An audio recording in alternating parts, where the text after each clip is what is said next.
एक बार फिर से स्वागत है आप सभी का मेरे यूट्यूब चैनल आन्या एकेडमी में। तो जैसा कि हम लोग जानते हैं कि आधुनिक कालीन जो साहित्य आया उसमें जो भारतेंदु जी का युग था या अर्थात भारतेंदु युग वो 1850 से लेकर 1900 ईस्वी तक चला। उसके बाद आता है आपका महावीर प्रसाद द्विवेदी युग, यानी कि महावीर प्रसाद द्विवेदी के नाम पर द्विवेदी युग की स्थापना हुई। तो इसको हम लोग द्विवेदी युग से जानते हैं। तो इसकी जो अवधि रही है वो 1900 ईस्वी से लेकर 1918 ईस्वी तक रही है। तो अब इसी श्रृंखला को आगे बढ़ाते हुए हम लोग छायावादी साहित्य के प्रश्नों को कवर करेंगे और जो इसकी अवधि रही है कुल मिला के 1918 से लेके 1936 तक।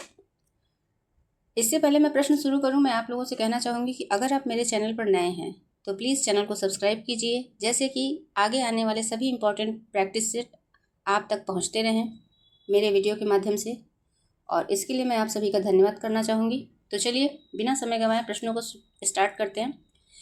तो जो पहला प्रश्न है वो ये है कि छायावाद को मधुचर्या किस आलोचक ने कहा है। तो जैसा कि हम सभी जानते हैं कि वो प्रसिद्ध आलोचक का नाम है पंडित रामचंद्र शुक्ल। छायावाद का सीमांकन माना जाता है 1918 से लेकर 1936 ईस्वी तक। तो उत्तर सही होगा पहला। जूही की कली किसकी काव्य रचना है। तो जूही की कली सूर्यकांत त्रिपाठी निराला की काव्य रचना है और यह सरस्वती पत्रिका में प्रकाशित कराने ये गए थे निराला जी, लेकिन नहीं हुई थी क्योंकि उसमें महावीर प्रसाद द्विवेदी ने बहुत सी कमियां निकाल दी थी। जूही की कली का प्रकाशन वर्ष क्या है। तो जूही की कली का प्रकाशन वर्ष 1916 ईस्वी रहा है। छायावाद के जाने माने 4 स्तंभों में से निम्न में से कौन नहीं है। तो प्रश्न को ध्यान से देखिए, इसमें कौन है नहीं पूछा है, इसमें पूछ रहा है कि कौन नहीं है। तो नहीं पे आप लोग पहले दिमाग बिठा लीजिए ताकि आपके प्रश्न गलत ना हो।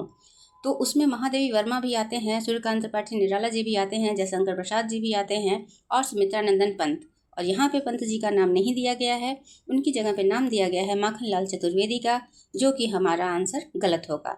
तो इसमें जो नहीं है वो है माखनलाल चतुर्वेदी। छायावाद को छायावाद का नाम किसने दिया। तो छायावाद को छायावाद का नाम देने वाले हैं मुकुटधर पांडे। और यह प्रश्न आपकी परीक्षाओं में कई बार दोहराया गया है और हो सकता है कि इस बार भी आपके एग्जाम में रिपीट हो। वन का महत्व, प्रकृति पर्यवेक्षण, प्रेम का स्वच्छंद भंगिमाओं में चित्रण, कथा गीत का प्रयोग तथा काव्य भाषा में खड़ी बोली की स्वीकृति, यह किस युग की विशेषताएं हैं। तो जैसा कि हम लोग सभी जानते हैं कि छायावाद की यह विशेषता रही है।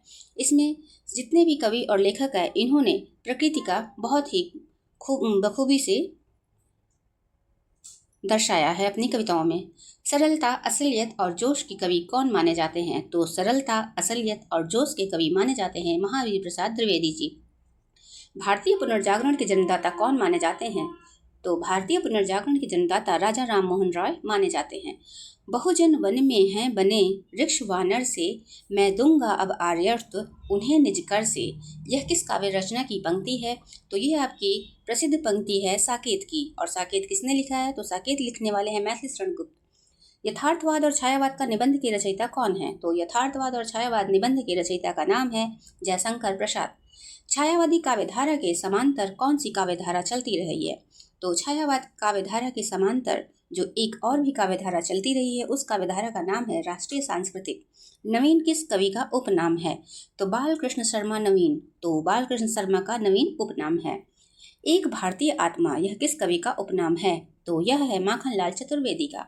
निम्नलिखित में से कौन राष्ट्रीय सांस्कृतिक धारा का कवि नहीं है। तो इसमें जो राष्ट्रीय सांस्कृतिक धारा के कवि हैं उनका नाम है जगन्नाथ मिलिंद, दिनकर और सिया राम शरण। और जो नहीं है वो है जनार्दन प्रसाद झा। अर्थात आपका उत्तर सही होगा तीसरा। अब आइए यहाँ पे कुछ रचनाएं दी गई हैं और उन रचनाकारों के नाम को हम लोग छांटते हैं। कैदी और कोकिला, इसके रचनाकार हैं माखनलाल चतुर्वेदी। बापू, सियाराम शरण गुप्त। आवाहन, निराला। हेमकरिटनी, माखनलाल चतुर्वेदी। उर्मिला, बालकृष्ण शर्मा नवीन। त्रिधारा, सुभद्रा कुमारी चौहान।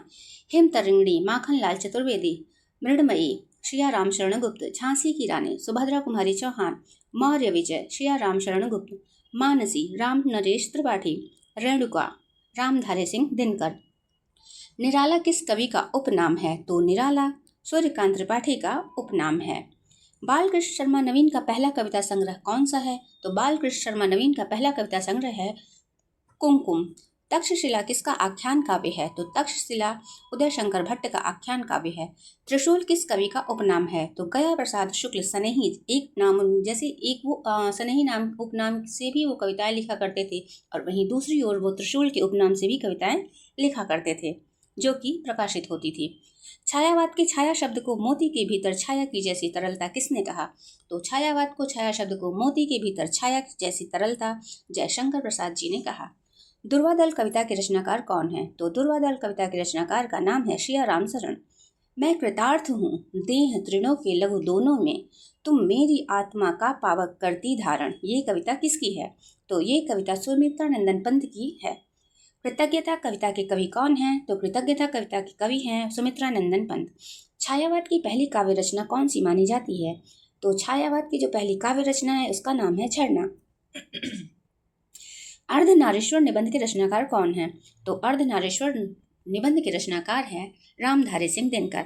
दिनकर जी की मृत्यु किस वर्ष हुई? तो दिनकर जी की मृत्यु 1974 ईस्वी में हुई।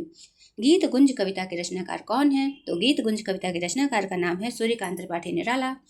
इंदुमती मौलिक कहानी कब प्रकाशित हुई? तो इंदुमती जो मौलिक कहानी है वो 1900 ईस्वी में प्रकाशित हुई। बड़े घर की बेटी, ये कहानी की रचनाकार कौन है? तो बड़े घर की बेटी कहानी के रचनाकार का नाम है मुंशी प्रेमचंद।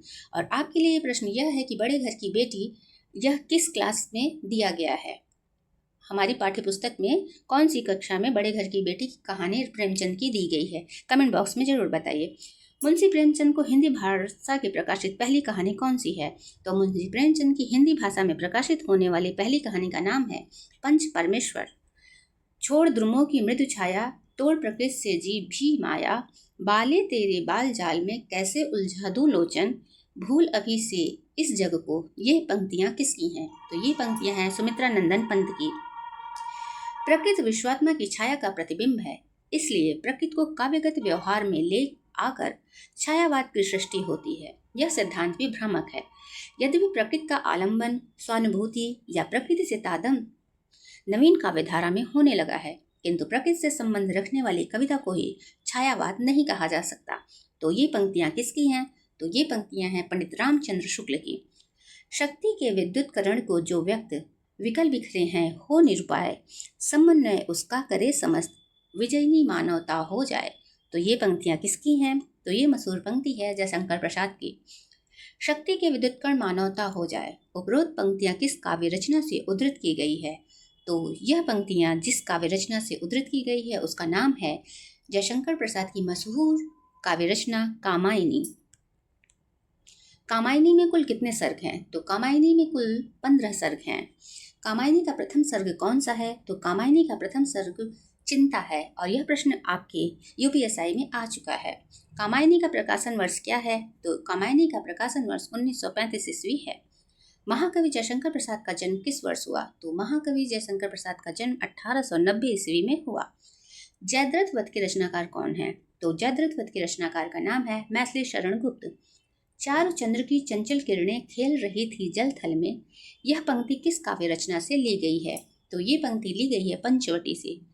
महाराणा का महत्व, यह किसकी काव्य रचना है? तो महाराणा का महत्व यह काव्य रचना जयशंकर प्रसाद की है। ले चल वहां भुलावा देकर मेरी नाव धीरे धीरे, यह पंक्ति किसकी है? तो ये पंक्ति है जयशंकर प्रसाद की।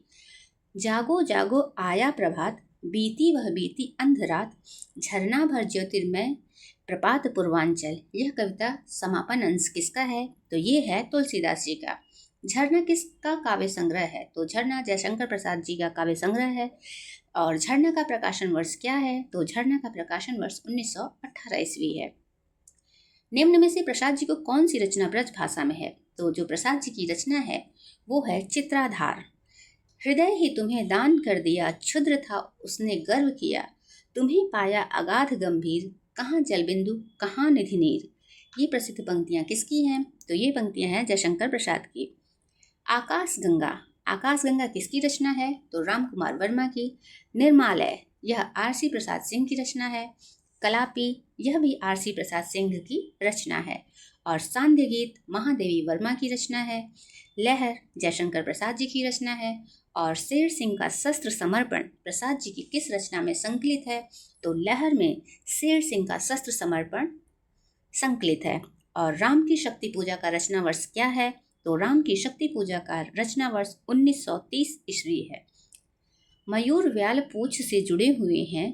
अपने और अपने काव्य के संबंध में सूत्र रूप में किसने कहा था? तो ये कहने वाले हैं रामविलास शर्मा। निम्नलिखित में से किसने छायावाद पर सबसे पहले लिखा? तो मुकुटधर पांडे ने छायावाद पर सबसे पहले लिखा। और मुकुटधर पांडे का छायावाद शीर्षक निबंध सर्वप्रथम किस पत्रिका में प्रकाशित हुआ? तो उस पत्रिका का नाम था श्री शारदा। कविता को भाव योग की संज्ञा किसने दी? तो कविता को भाव योग की संज्ञा पंडित रामचंद्र शुक्ल ने दी। छाया भारतीय दृष्टि से अनुभूति और अभिव्यक्ति की भंगिमा पर अधिक निर्भर करती है। छायावाद के संबंध में उक्त पंक्तियां किसकी हैं? तो ये उक्त पंक्तियां हैं जयशंकर प्रसाद जी की। और छायावाद को सांस्कृतिक नवजागरण से संबंध किसने माना? तो छायावाद को सांस्कृतिक नवजागरण से संबद्ध नंद दुलारे वाजपेयी ने माना।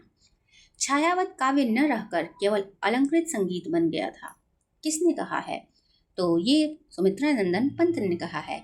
और प्रसाद की किस काव्य रचना को दार्शनिक मनीषा का महाकाव्य माना जाता है? तो कामायनी को दार्शनिक मनीषा का महाकाव्य माना जाता है। प्रसाद का कौन सा काव्य स्मृति काव्य है? तो आंसू प्रसाद जी का एक स्मृति काव्य है। प्रसाद का कौन सा काव्य शैव दर्शन के आनंदवाद पर आधारित है? तो कामायनी काव्य शैव दर्शन के आनंदवाद पर आधारित है। किस कवि के शैशव का नाम झारखंडी था? तो जयशंकर प्रसाद का शैशव का नाम झारखंडी था। प्रसाद का खड़ी बोली की कविताओं का पहला काव्य संग्रह कौन सा है? तो कानन कुसुम जयशंकर प्रसाद जी की खड़ी बोली का कविताओं का पहला काव्य संग्रह है। पगली हाँ संभाल ले कैसे छूट पड़ा तेरा आंचल, देख बिखरती है मणिराजी अरी उठा बेसुध चंचल। ये मशहूर पंक्ति किसकी है? तो ये मशहूर पंक्तियां जयशंकर प्रसाद की है। मैंने मैं शैली अपनाई देखा एक दुखी निज भाई, दुख की छाया पड़ी हृदय में झट उमड़ वेदना आई। और यह मशहूर पंक्तियां किसकी हैं? तो ये है सूर्यकांत त्रिपाठी निराला की। और निराला जी का जन्म कहाँ हुआ है? तो निराला जी का जन्म मेदिनीपुर में हुआ है। 1997 में निराला की जन्मशती कहाँ मनाई गई थी? तो 1997 में निराला की जन्मशती गढ़ाकोला में मनाई गई थी। और सूर्यकांत त्रिपाठी निराला जी के साथ साथ किस वीर सपूत को 1997 में जन्मशती मनाई गई? तो वही वीर सपूत थे सुभाष चंद्र बोस जी। और निराला के आध्यात्म गुरु कौन हैं? तो निराला के जो आध्यात्म गुरु हैं वो हैं विवेकानंद, जिससे कि सूर्यकांत त्रिपाठी निराला बहुत ही प्रभावित थे। निराला जी की पहली रचना कौन सी है? तो निराला जी की पहली रचना है जूही की कली। राम की शक्ति पूजा का मुख्य कथानक कहाँ से लिया गया है? तो राम की शक्ति पूजा का मुख्य कथानक बंगला रामायण से लिया गया है अमा निशा उगलता गगन घन अंधकार, खो रहा दिशा का ज्ञान स्तंभ है पवनचार। यह पंक्तियां किस काव्य रचना की है? तो यह पंक्ति राम की शक्ति पूजा से है। माँ की कुल शिक्षा मैंने दी, पुष्प सेज तेरी स्वयं रची।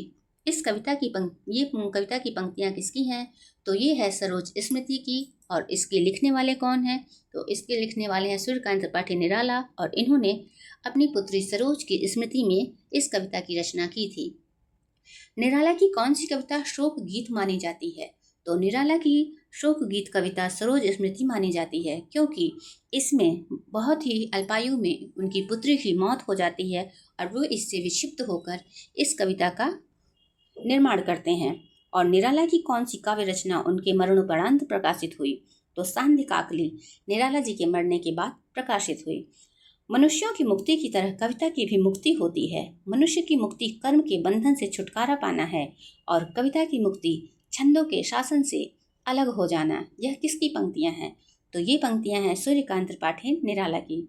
मेरे गीत और कला, यह किसका निबंध है? तो यह निबंध है सूर्यकांत त्रिपाठी निराला।